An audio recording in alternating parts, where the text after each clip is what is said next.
my name is Will Allison. I live here in Middle Sound, North Carolina, and I have shaped surfboards now for 34 years. Hey, my name's Clark Hipolito from the Art Company. I live here in Raleigh, North Carolina, and as we're going to talk about today, I'm an artist, and I primarily specialize in, lately, surfboards. Will Allison and Clark Hipolito came from different places, but they lived somewhat parallel lives. That's true in how their careers took off. Will made a surfboard for himself while living in Louisiana. Started out making a few for my friends, and then other people started wanting them, and it's grown until now. Clark painted a used surfboard he bought and then took it out to ride. I'd take it out there, I'd go surfing with this thing, and people were like, whoa, where did you get that? I mean, that thing is like a piece of furniture. I mean, it doesn't even look like, a surfboard.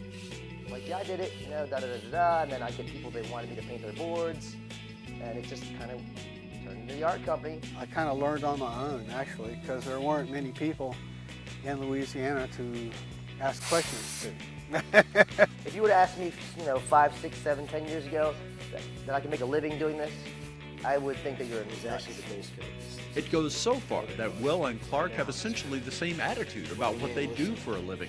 Well, it's not as much fun as surfing, but it's the second best. It's not bad, that's for sure. I wouldn't say it's the same enjoyment, but it's definitely, it's satisfying beyond all belief. I mean, especially when it's all done, Like the process of painting board it's cool.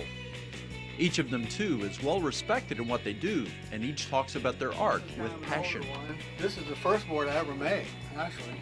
It wasn't as pretty as some of the store surf shop boards, but it rode really well. Usually surfboards that look good surf well, so it was just a point of getting it to look right. And learning the techniques to get there was time-consuming, I suppose, but it was well worth it. You really can't get in a rush.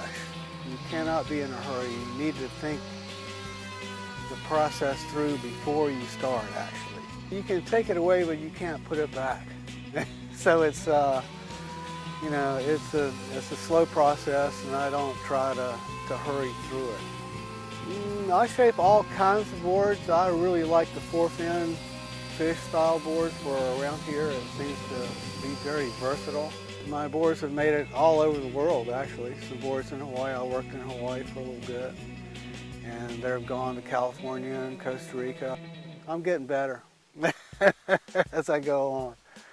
It's something that you never really master, I think, but it's always a good goal to strive for, to get better every time.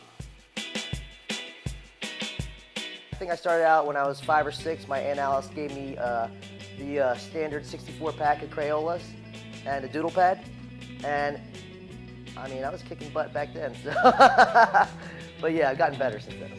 When you paint on canvas or when you're doing a mural on the side of a building, I mean, you can go really heavy with paint, and this is more of a technical thing, but there's a lot of texture when you put the acrylic on there or oil paints.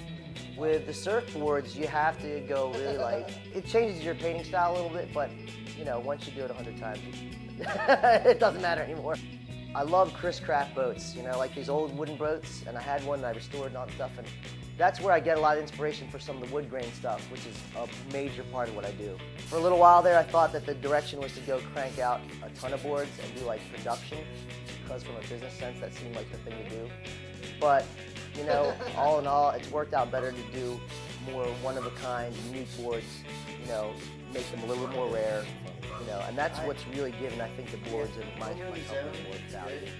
Eventually, the lives of Will and Clark intersected when they met and decided to do some work together. I had seen his artwork in a restaurant downtown Wilmington before, and I was really impressed, and he called me up and asked me if I was interested in doing some work together, and I thought, yeah, that would be just great.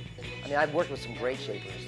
Brian Wynn, who's out of New Jersey, Sean O'Donnell, who's also out of Wrightsville Beach, but Will he's just a legend, man. He's one of those guys who's been shaping for longer than anyone I've ever known. The two might create some beautiful pieces, but as might be expected, they are both of the same mind that their boards should be ridden and not just displayed. there's nothing more than I'd love to go see to a beach and see, you know, all Artco surfboards all over the place. It's functional for sure, and I shape every board to be ridden. They're not just for art sake. Honestly, 9 out of 10 people that buy them hang them up on the walls because, you know, they're not inexpensive. You know, they're collector's items, you know. Will and Clark haven't been working together all that long, but they both seem to be of the mind that they should continue collaborating for at least a little while longer. As long as it lasts, as long as we can do good work, I think it'll be a great thing in years to come.